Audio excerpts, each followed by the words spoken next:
Boa noite, amigos e amigas internautas. Eu sou Robson Zeda.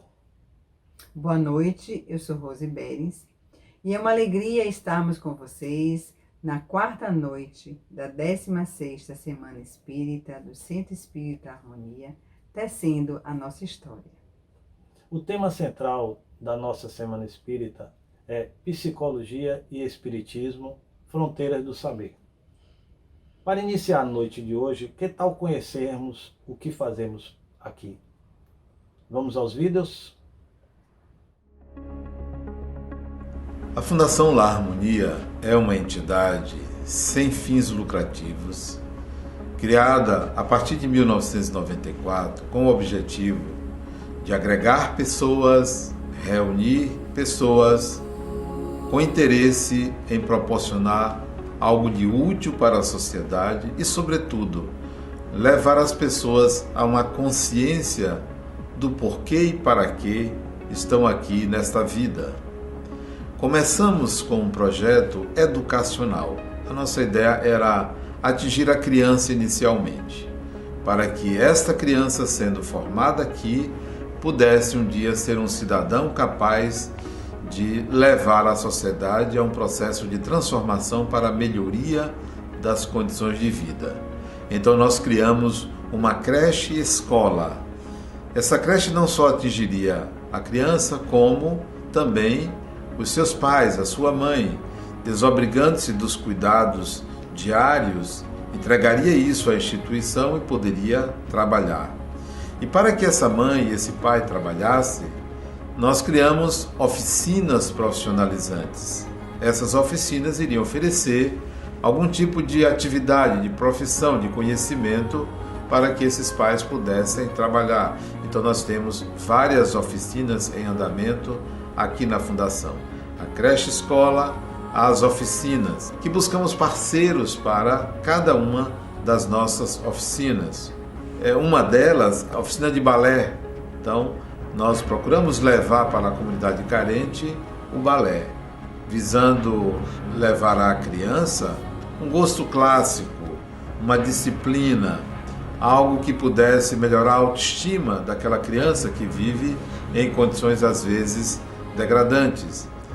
Para que nós tivéssemos um grupo de pessoas aqui trabalhando, dedicando, dando as suas horas, nós criamos também um serviço de voluntários. Temos vários voluntários na Fundação Lar Harmonia para a prestação dos seus serviços. É a sociedade ajudando a sociedade.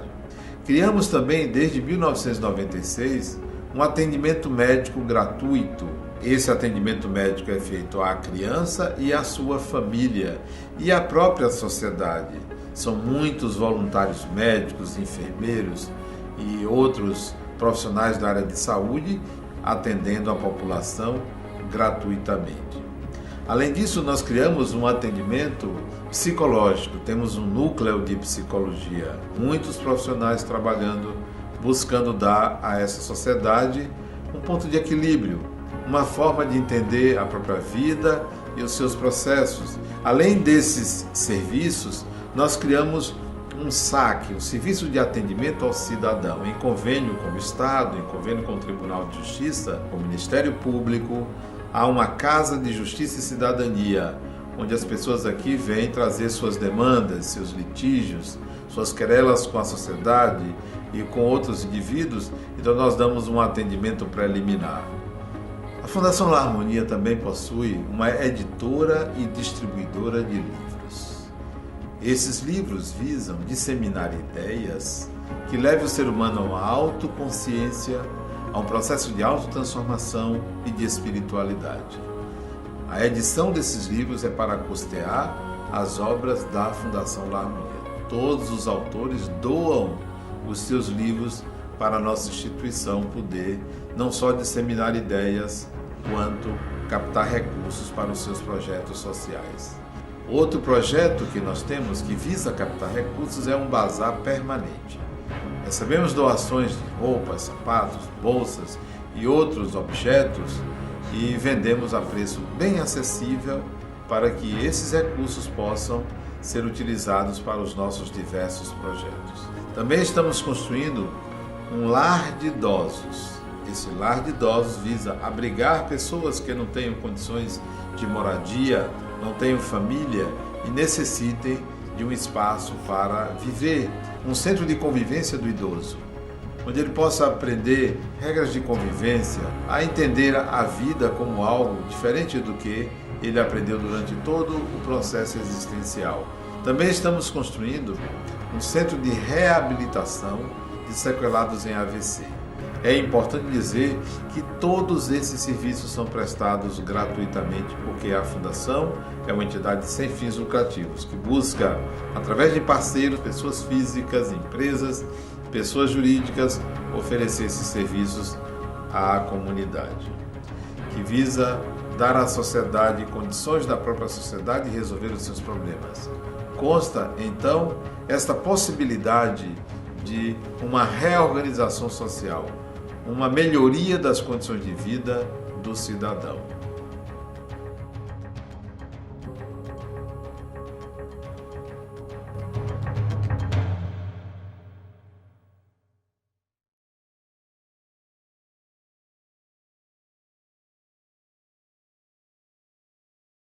Agora vamos ao vídeo da 16ª Semana Espírita.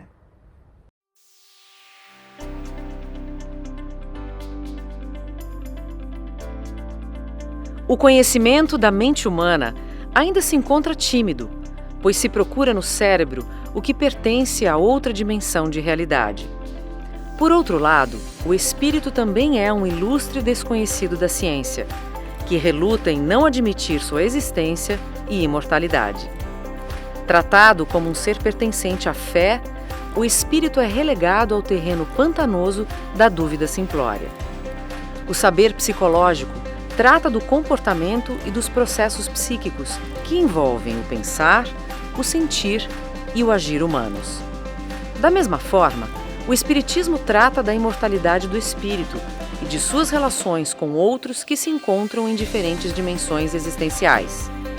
Tanto a psicologia quanto o Espiritismo estudam a mente, veículo necessário para a produção de toda manifestação humana.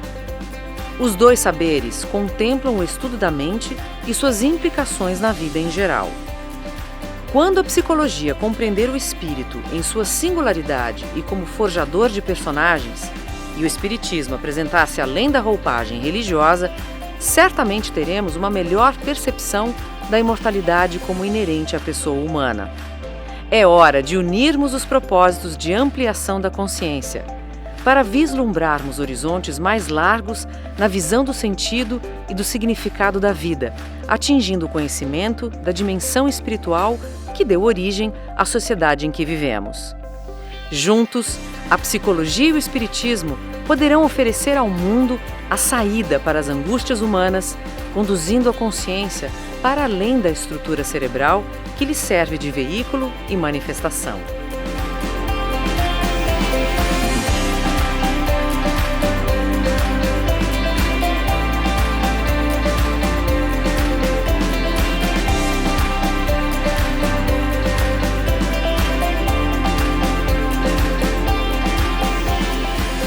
O Espírito é o Senhor do Universo, lídimo representante da divindade.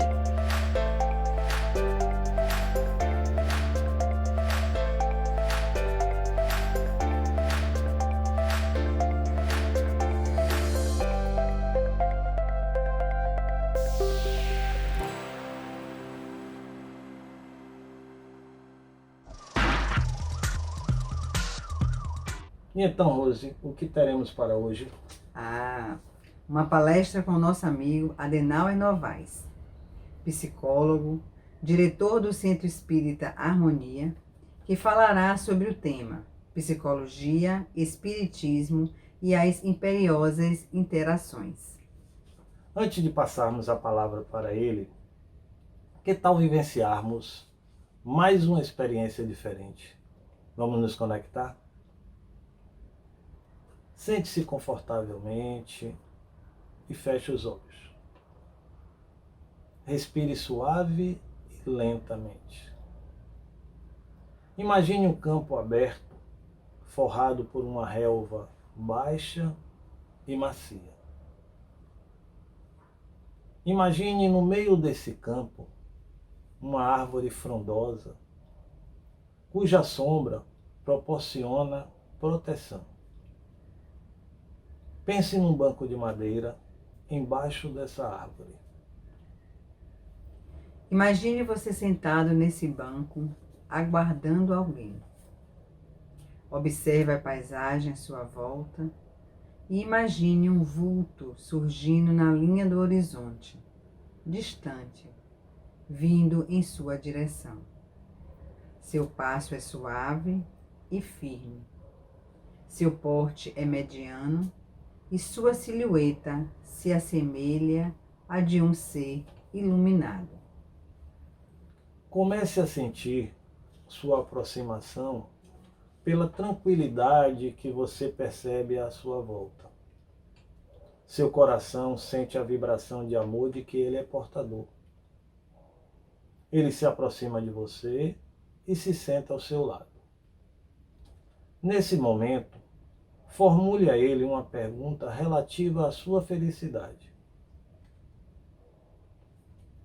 Ele então toma suas mãos, olha ao fundo de seus olhos e começa a lhe dizer algo que você nunca ouvira. Guarde o que ele lhe diz, pois são conselhos úteis para toda a sua vida. Aos poucos, ele vai se levantando e se despedindo de você. Guarde suas últimas palavras e a expressão de seu rosto. Respire fundo enquanto ele se vai e finalmente abra os olhos. Nesse momento, repasse o que você ouviu e guarde para o resto de sua vida, pois será importante na busca da sua felicidade. E então, todos bem? Desejamos que este momento tenha lhe proporcionado serenidade e confiança nos seus propósitos de ser melhor a cada dia. Vamos ouvir Adenauer. Boa noite. Continuando a nossa Semana Espírita, hoje abordarei o assunto psicologia, espiritismo e as imperiosas interações. Por que esse interesse grande pela psicologia? O que há nessa ciência, nesse campo de estudos humanos, para que as pessoas tenham tanto interesse? Parece que há alguma coisa ali que trata de algo precioso ao ser humano. E eu creio que esse algo, isto que atrai, é o espírito. Ou, numa linguagem mais popular, a alma. Mas que é o espírito, a pessoa, o indivíduo espiritual. Não a pessoa das relações cotidianas, mas o indivíduo, aquele que é o espírito. As relações no campo espiritual, sim, isso é do interesse das pessoas quando pensam em psicologia. Mas hoje a psicologia não trata disto. Infelizmente, a psicologia trata do comportamento humano e da dinâmica psíquica para que esse comportamento aconteça. É uma limitação, claro que é uma limitação, mas é o que nós temos com esta ciência. Mais ainda, nos dias de hoje, início do século XXI, a psicologia se aproxima muito daquilo que são funções cerebrais do organismo, como se psicologia fosse a ciência que vai explicar no cérebro o comportamento humano. Não vai encontrar. O que a ciência tem encontrado no cérebro é o que resulta, é a consequência cerebral do comportamento humano, e não a causa, e não a razão, mas sim uma consequência. Por quê? Porque o cérebro humano registra estímulos elétricos, movimentação de frequências entre um campo e outro, e aí isso advém do comportamento, porém a psicologia ou a neuropsicologia, ou a psicologia mais moderna, se tem se dedicado a esse estudo. Repito, não vai encontrar a pessoa, não vai encontrar a razão, o impulso, a vontade, o desejo, vai encontrar registros de consequências. Até porque o cérebro não é a consciência. O cérebro não é o espírito, não é a alma, não é a pessoa.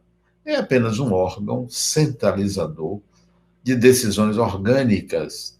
É um órgão centralizador do que resulta do comportamento de um organismo. Mas não tem a pessoa. A razão do interesse que há sobre a psicologia é um caminho inverso a esse. Por outro lado, qual a razão pelo grande interesse que o Espiritismo tem despertado no ser humano? Cada vez mais nós assistimos às instituições espíritas serem inundadas de pessoas, muitos frequentadores, muito interesse pelo que é oculto, pelo que está por detrás das razões, pelo que acontece numa dimensão tão pouco conhecida, chamada dimensão espiritual. E o Espiritismo vem explicar, mas não vem trazer uma crença, não vem trazer nada que não seja a descrição de uma realidade. Tem o interesse. As pessoas querem saber o que acontece depois da morte. Querem saber como é essa passagem. Querem saber se de fato há uma reencarnação. Como é esta reencarnação? Como se dá? As perguntas são muitas. Inúmeras perguntas. Esse interesse é de há muito tempo. As pessoas vão em busca, vão querer saber. Não porque querem o conhecimento pelo conhecimento. Não porque querem a informação. As pessoas estão em busca de saber o que acontece com elas. O que se dá, o que ela sente. Qual a explicação de fenômenos que acontecem com a própria pessoa. Então, o interesse não é intelectual. É o interesse de autoconhecimento. Muito semelhante ao interesse com o que é a psicologia, ou o que é que elas acham que a psicologia tem a explicar. No fundo, todo mundo quer saber o que se passa consigo mesmo. Qual é a razão da sua existência? Qual é o destino? Qual é o futuro? O que acontece após a morte? O interesse, na verdade, é esse, tanto de um lado quanto de outro. O autoconhecimento e a autodeterminação e o destino. Isso é que se quer saber. E aí nós vamos encontrar dois campos distintos que se propõem a dar uma ou outra explicação. Onde esses campos interagem, onde esses campos se tocam? Desde o início. Quando Allan Kardec trouxe o Espiritismo em 1857, lá no século XIX, portanto, há 163 anos atrás, o nome psicologia era associado à ideia de uma alma, de um estudo da alma, de um estudo da pessoa enquanto ser existencial. Não era estudo do comportamento necessariamente, ou tão somente do comportamento. Allan Kardec colocou que o espiritismo, esta doutrina, era algo ligado à psicologia. Ele fundou um jornal em 1858, chamado Jornal de Estudos Psicológicos.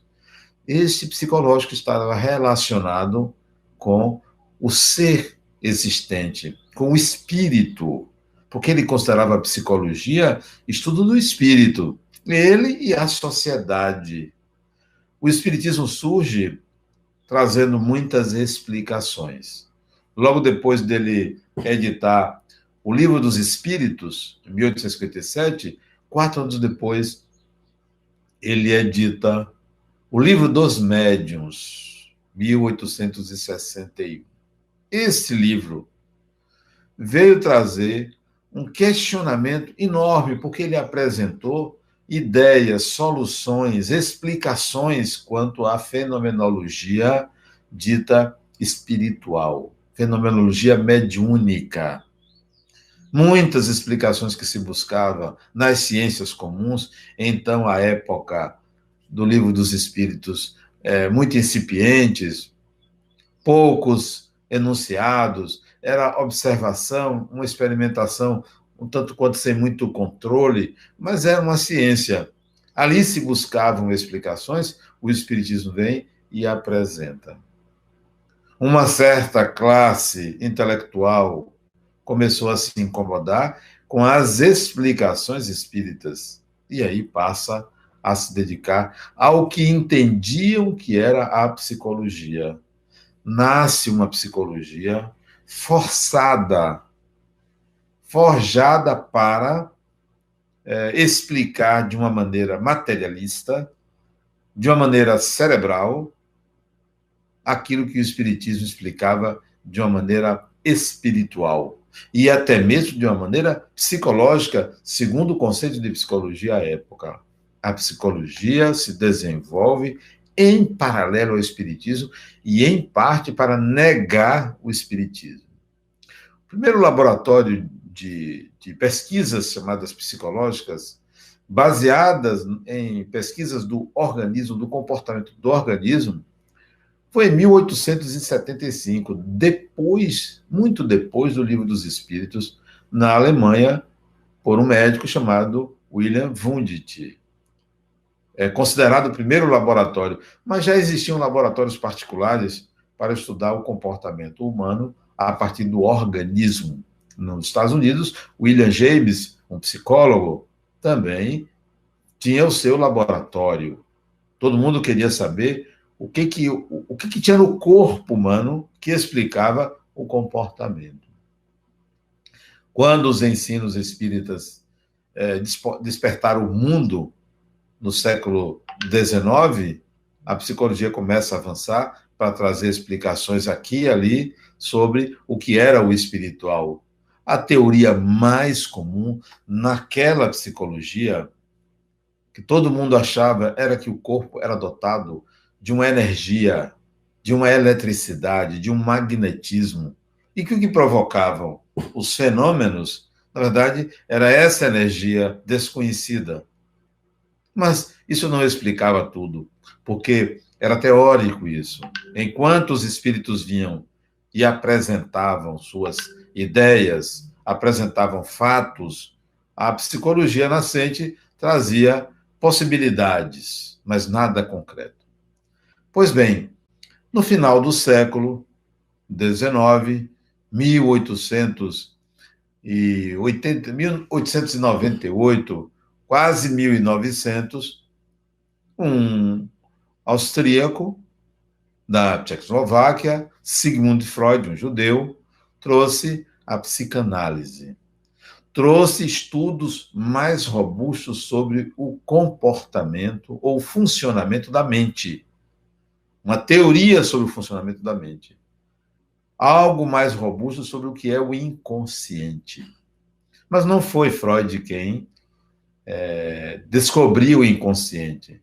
Muitos anos antes, a época de Allan Kardec, outro médico chamado Carl Gustav Carus e um outro, não menos espíritas, por esse inconsciente. Eles são, provavelmente, os pioneiros em trazer uma ideia mais precisa de que o inconsciente é um campo da mente humana, mas ainda com uma ideia cerebral. Freud vai trazer a mente um pouco distanciada do cérebro, mas ainda buscando explicar os fenômenos espíritas como fenômenos do inconsciente. Ele tinha um preconceito contra o espiritismo declarado. Ele chamava a lama, tinha o nome também de ocultismo, estudos das ciências ocultas. A psicanálise surge no final do século XIX, início do século XX, com uma proposta de também se opor aos fenômenos espíritas. Mas o espiritismo avançava. Ninguém segurava o avanço do espiritismo. Por quê? Porque está nas leis da natureza. Não está num livro, não está numa pessoa, não está numa empresa, numa ideia, numa fé. Está na natureza. Se está na natureza, não há como você obstaculizar, não há como você impedir. Ninguém pode impedir o sol. Está na natureza. Você pode colocar um sombreiro, mas o sol vai estar com a sua luminosidade colocando à disposição de todos. O espiritismo é como um sol que ilumina a consciência humana para explicar algo que é da natureza. O espiritismo é como um portal que se abre para você enxergar. É um binóculo para você enxergar, é um óculos para você enxergar melhor o que é da natureza. A psicologia deveria ter seguido este rumo, não para ser igual ao espiritismo, mas para explicar como é que acontece o fenômeno psíquico. O espiritismo explicaria e explica como é que acontece o fenômeno espiritual. A psicologia deveria se dispor, deveria construir todo um edifício teórico para tentar explicar o funcionamento da mente, a arquitetura da mente, uma cartografia da mente. Quem trouxe algo parecido, embrionário, foi Freud, tentando mostrar na psicanálise como é que acontece com o desejo, o que acontece com o desejo, qual o motivo do comportamento humano.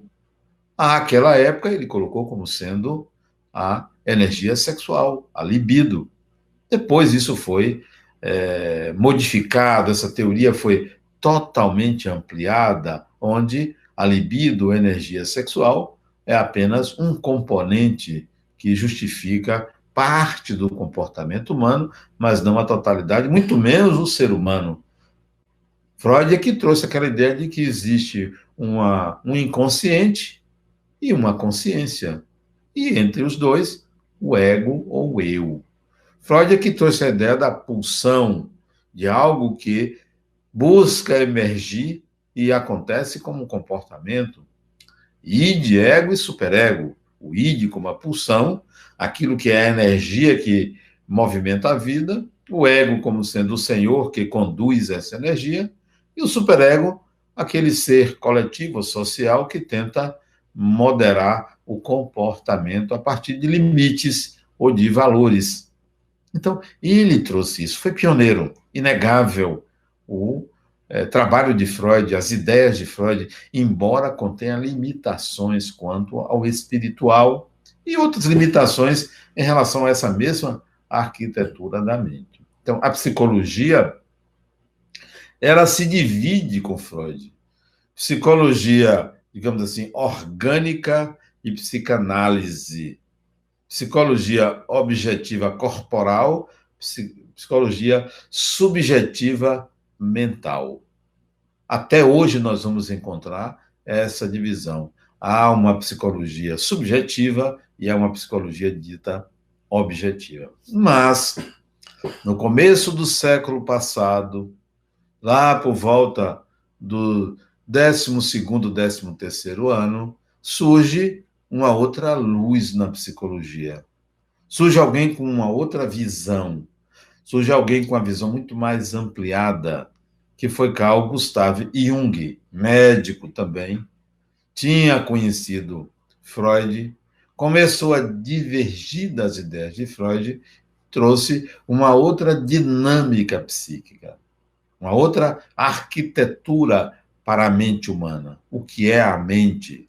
Para Jung, a nossa mente tem uma consciência produzida a partir do inconsciente.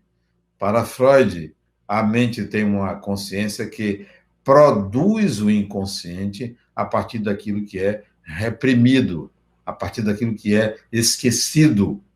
Já Jung diz não. O ser humano nasce totalmente inconsciente. Vai formando esse inconsciente não só pelo que esquece, não só por aquilo que é reprimido, mas também pelas relações que estabelece entre os conteúdos do próprio inconsciente. E em dado momento da evolução humana, surge um campo de consciência. E surge um centro desse campo chamado eu ou ego. Então, o eu surge a partir de experiências que justificam uma identidade, uma percepção de si mesmo. Então, nasce a consciência do inconsciente e nasce o eu em seguida. Então, ele já mostra algo diferente. Fala da importância dos mitos, dos símbolos para o inconsciente, de como o inconsciente se estrutura, de como o comportamento humano é, em grande parte, ditado pelo inconsciente, em grande parte, produzido a partir de elementos que são inconscientes. De onde vem o desejo inconsciente, de onde vem o impulso para a vida. Então, Jung traz um mapa da mente, ele se aprofunda na mente. E mais ainda, para Jung, cérebro é uma coisa, mente é outra. No começo da sua vida acadêmica, Jung teve a oportunidade de conduzir reuniões espíritas, de estudar uma médium, sua prima, de escrever sobre o assunto. Ele não era um teórico do espiritismo, nem se dizia espírita, mas ele conheceu, ele leu as obras de Allan Kardec, ele cita nos livros dele, nos livros da obra dele, do que ele considera que seria uma obra científica, ele cita a leitura do Livro dos Espíritos, embora é cauteloso ao falar que muitos fatos ligados ou ditos como produzidos por espíritos são produzidos pelo inconsciente, mas não todos. Conversando com a sua discípula, seguidora, Marie-Louise von Franz, que levava para ele sonhos de seus pacientes, mostrava a ele pedindo ajuda de como entender, e ele dizia que alguns sonhos, aquele personagem era um espírito desencarnado, porque ele tinha consciência da imortalidade do espírito. Então Jung entrou na psicologia trazendo algo diferente. Não se declarava espírita, não era um estudioso do espiritismo, não era militante. A sua psicologia não é uma psicologia do espírito. A sua psicologia não se propõe a confirmar, atestar, divulgar ou falar sobre nada do que é ligado à religião, ao espiritismo, embora tenha sido um estudioso das religiões, principalmente do catolicismo. Ele vinha de uma origem protestante, seu pai era um pastor protestante, mas ele discordava muito do que ele ouvia. Ele estudou muito sobre religião, mas não para divulgar uma religião, para mostrar que na base da nossa mente, na base da mente humana, há uma proposição de natureza divina, sagrada, que o ser humano tenta trazer à consciência, e aí aparece a religião como resultado de uma espécie de instinto mental, de uma marca psíquica, de uma marca na mente, que ele chamava de imago Dei, a marca de Deus, ou a imagem de Deus no psiquismo humano. Então, Jung vasculha a mente e propõe a existência dos complexos, que são núcleos carregados de energia, exigindo uma passagem, uma transcendência do inconsciente para a consciência, que ele chamava de função transcendente.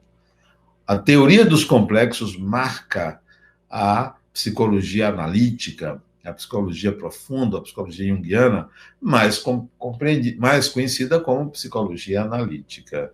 É de Jung a ideia de que não são os sonhos o principal acesso ao inconsciente, mas os complexos. É a partir dos complexos que se chega ao inconsciente. importante também a gente assinalar que Jung se distancia do espiritismo. Jung não passa a estudar espiritismo, ele passa a estudar a alquimia, ele passa a estudar mitologia, ele passa a estudar sincronicidade, ele passa a estudar algo que sai da esfera do espiritual. Mas muitas psicologias que surgiram depois de Jung se apoiam em suas ideias para existirem.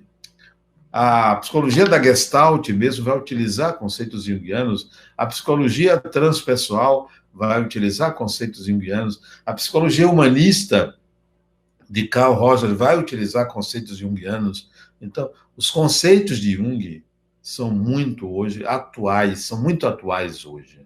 Importante a gente dizer também que havia uma oposição muito grande da psicanálise às ideias de Jung. Mas hoje nós encontramos uma certa confluência de temas das várias escolas psicológicas em torno daquilo que Jung traçou.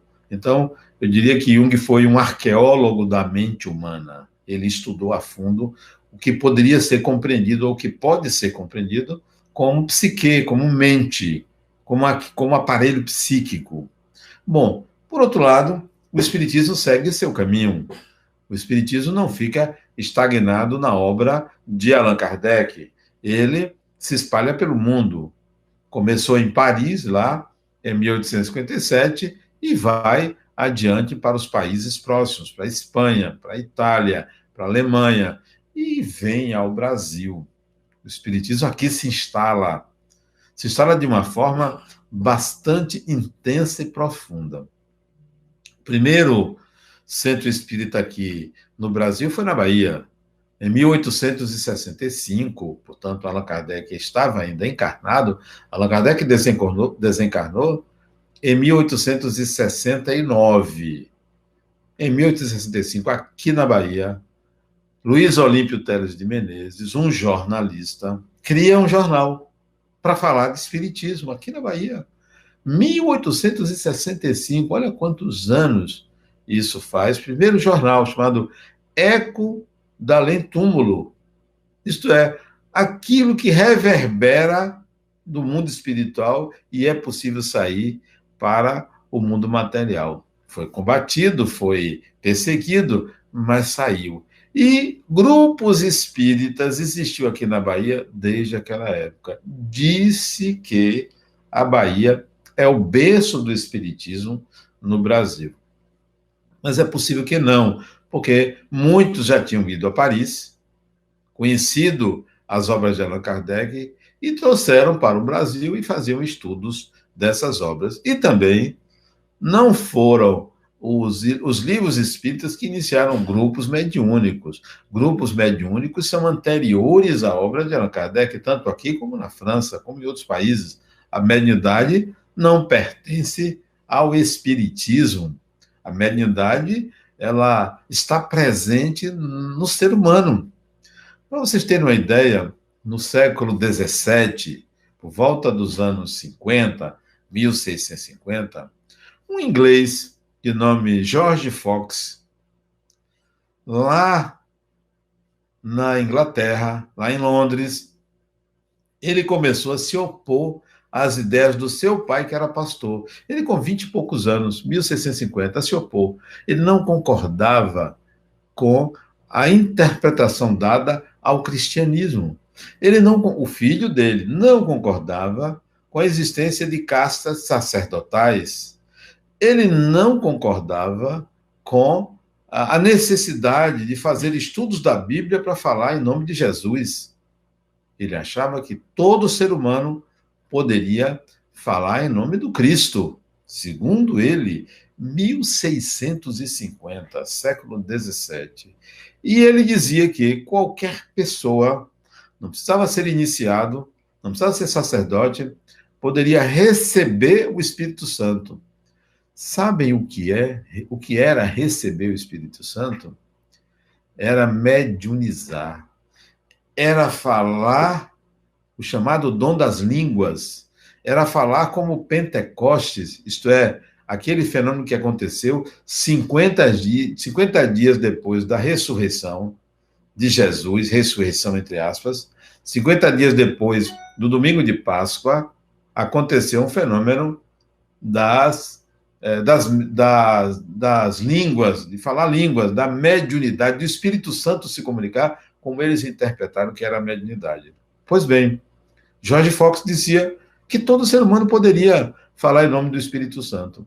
E o mais interessante é que ele fazia isso, atraía pessoas, ele iniciou o movimento, passou a viajar pela Inglaterra, depois para fora da Inglaterra, explicando como era receber o Espírito Santo. E as pessoas, na hora do receber o Espírito Santo, tremiam, porque entravam em transe. Por tremer, eram chamados de tremedores. Eram os tremedores.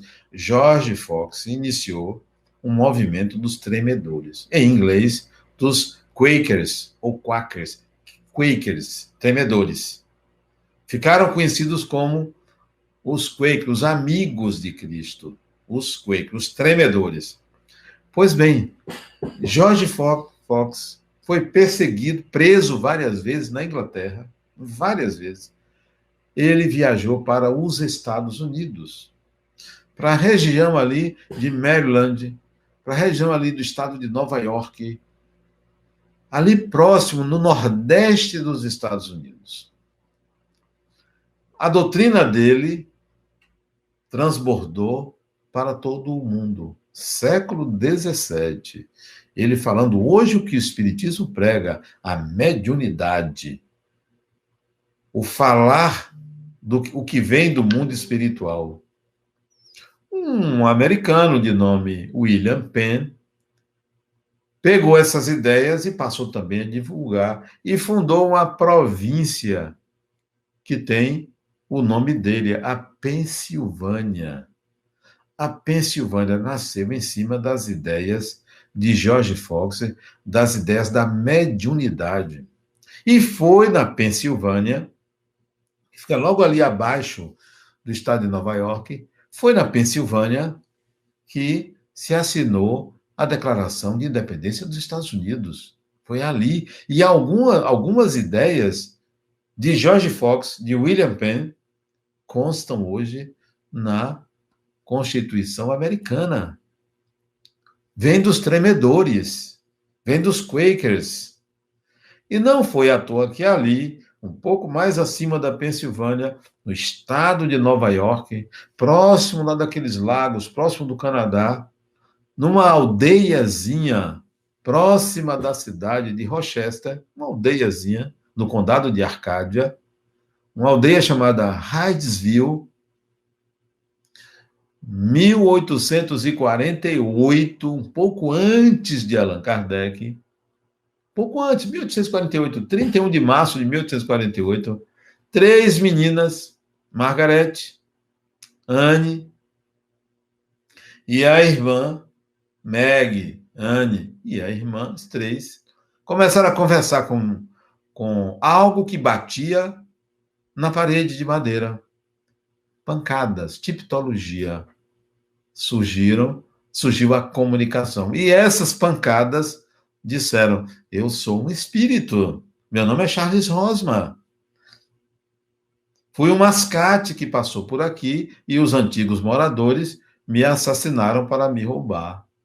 Mas eu existo, a vida existe. Então ali surge o chamado moderno espiritualismo, lá nos Estados Unidos, oriundo dos Quakers, dos tremedores, da mediunidade. A mediunidade está presente em toda a humanidade. Não foi o Espiritismo que inventou.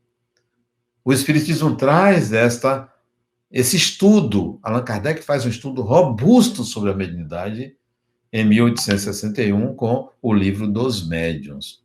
O interessante é que não há uma explicação por que George Fox tem o mesmo sobrenome das irmãs Fox lá de Hydesville. Mas está a mediunidade. O Espiritismo surge e avança. Allan Kardec escreveu o Evangelho segundo o Espiritismo, em 1864, depois O Céu e o Inferno, em 1865, depois em 1868 a Gênese, e nesse meio tempo ele mantinha correspondência com o mundo todo desse jornal de estudos psicológicos, que todo mês saía até o mês de falecimento dele, até o mês seguinte, abril. Ele faleceu também em 31 de março de 1869. Observe que em 31 de março de 1848, o fenômeno de Hydesville desponta ao mundo. Em 31 de março de 1869, Allan Kardec desencarna. Praticamente 21 anos depois, na maioridade do fenômeno. Mas há uma coincidência aí, embora não existam coincidências, há um fato que ocorreu também em 31 de março de 1848. O marco desse dia nos Estados Unidos foi a comunicação de um espírito, 31 de março de 1848, lá em Hydesville. Na Bélgica, lá na Europa, no mesmo dia, um outro fato desponta ao mundo. No mesmo dia, 2 alemães fugindo de Paris, porque foram lá para lançar um livro. Paris não aceitou as ideias deles dois, eles foram para a Bélgica, em Bruxelas, e aí lançaram o que ficou conhecido com o nome de Manifesto Comunista. Karl Marx e Engels lançaram o Manifesto Comunista no dia 31 de março de 1848, na Bélgica. Há que vocês notarem que, de um lado, um espírito se manifesta, do outro lado, o materialismo se afirma, como se fosse uma luta de opostos. Esse materialismo avança no mundo, este movimento espiritualista avança com o espiritismo. O espiritismo combate o materialismo, seja ele de qualquer natureza, de qualquer origem. Esse espiritismo avança, Allan Kardec desencarna, as obras se multiplicam, os estudos são amplos no mundo inteiro, e no final do século XIX, o espiritismo se muda para o Brasil. Sai da França e vem para o Brasil. As reuniões mediúnicas na Europa, no mundo, continuam, mas é no Brasil que elas encontram solo fértil, aqui no Brasil. O Brasil é o maior país espírita do mundo. Tem mais centros espíritas do que em todo o mundo tem aqui no Brasil. Milhares de centros espíritas tem no Brasil. Fora do Brasil, o país que mais tem centros espíritas é Portugal, por causa da língua. Por causa da língua portuguesa. Onde os livros espíritas em português são fartamente vendidos por lá. Você tem uma ideia, Portugal não tem 150 centros espíritas. O país inteiro. Salvador tem mais de 200. Só Salvador, não é a Bahia, só a cidade de Salvador tem mais de 200. No Brasil, tem mais de 8.000 centros espíritas. Grupos espíritas que estudam as obras de Allan Kardec com o nome de espiritismo. E se você vai para fora do país, os centros espíritas fora do Brasil, 99% são de brasileiros. Não são, na Alemanha não são alemães que têm centros espíritas. Na França não são franceses. Na França, onde nasceu o espiritismo, um ou outro é de um francês. Na Espanha, não são espanhóis, são brasileiros. No Japão, são brasileiros. E por aí vai. Então, o espiritismo se transformou numa religião brasileira. Por quê? Por causa da mediunidade do seu povo, que está à flor da pele, que se sobressai. Então, o espiritismo faz um caminho no Brasil e o materialismo se espalha pela Europa, pelo mundo. Mas ele tem seus dias contados, porque o Espiritismo não parou. Aqui no Brasil, o Espiritismo tem uma face religiosa, muito religiosa, muito evangélica.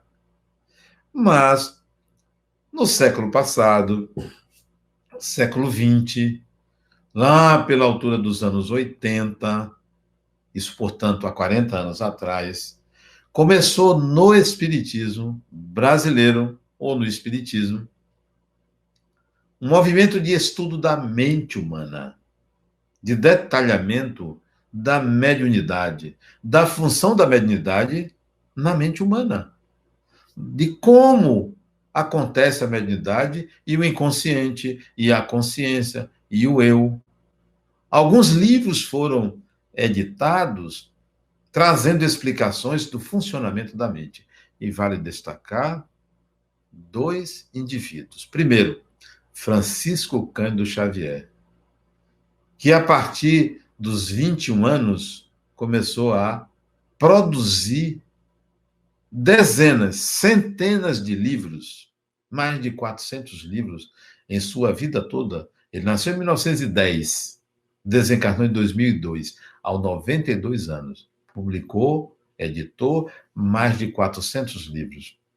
Nesses livros nós vamos encontrar estudos profundos, não só da dimensão espiritual, como do funcionamento da mente. Se você pegar um livro como Os Domínios da Mediunidade, Evolução em Dois Mundos, Mecanismos da Mediunidade, você vai ver o papel da mente no fenômeno mediúnico.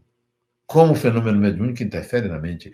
A mediunidade, graças à psicografia de Francisco Cândido Xavier, ganha profundidade. E a gente passa a entender a importância do desenvolvimento mediúnico, do uso da mediunidade na vida humana, na ampliação das capacidades intelectivas do ser humano. Então, nós aprendemos com esses livros. Algo que a época de Allan Kardec não era possível, porque a época de Allan Kardec é para trazer o fenômeno, para dizer que existe, para dizer que espírito existe, para dizer que espírito é real, para dizer que há uma dimensão. Francisco Cândido Xavier, com a sua mediunidade, com milhares de espíritos que ele psicografou, vai ampliar essa ideia e trazer a imortalidade para a vida real. Então, o estudo das obras psicografadas por Francisco Cândido Xavier nos dá uma ideia da mente humana. Ainda no final do século passado, um outro médium trouxe também obras que tratam da mente humana, Divaldo Pereira Franco. Alguns livros psicografados por ele fazem uma passagem da explicação da mente pela psicanálise para uma explicação da mente pelas ideias junguianas. Parece que os espíritos se tornaram junguianos. Então, ele trouxe esses primeiros livros sobre a mente dentro de uma visão, dentro de uma perspectiva junguiana. O fato é que o espiritismo, ele avança, mas não mais distante da psicologia. Cada vez mais há um interesse dentro do espiritismo, sem perder a sua história, sem perder a sua característica de uma ética cristã, sem perder de vista a necessidade de uma autotransformação, de uma mudança de como vive no mundo. Cada vez mais se interessa por uma psicologia profunda, por percorrer o caminho entre o comportamento manifesto e a origem do espírito. Percorrer todo esse caminho, porque entre o espírito e o comportamento manifesto tem ali uma mente. Kardec dizia, há uma tríade, corpo, perispírito e espírito. Ou espírito, perispírito e corpo. Nós estamos detalhando. Nessa parte aqui chamada perispírito tem uma mente, não está no corpo. É essa mente que precisa ser estudada para a gente compreender uma gama enorme de fenômenos mediúnicos, uma gama enorme de comportamentos do espírito, onde a gente vai estudar o perispírito na sua parte subjetiva, na sua parte mental, naquilo que é processo, naquilo que é dinâmica, naquilo que é desejo, pensamento, emoção, sentimento, intelecto, está tudo aqui na mente. E é o estudo da mente que interessa ao Espiritismo. Ao Espiritismo não interessa o estudo da psicologia enquanto ciência do comportamento. Interessa o estudo da psicologia como o campo que oferece conhecimentos a respeito do funcionamento da mente, para que o espírito possa melhor conduzir o seu personagem que está no corpo físico. E é essa distinção que a gente deve fazer.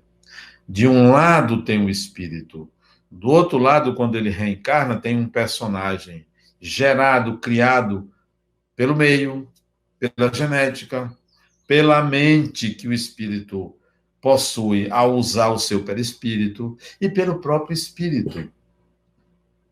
A interação entre a psicologia e o espiritismo, que é imperiosa, é o funcionamento da mente. Não há como o espírito atuar no corpo sem a mente.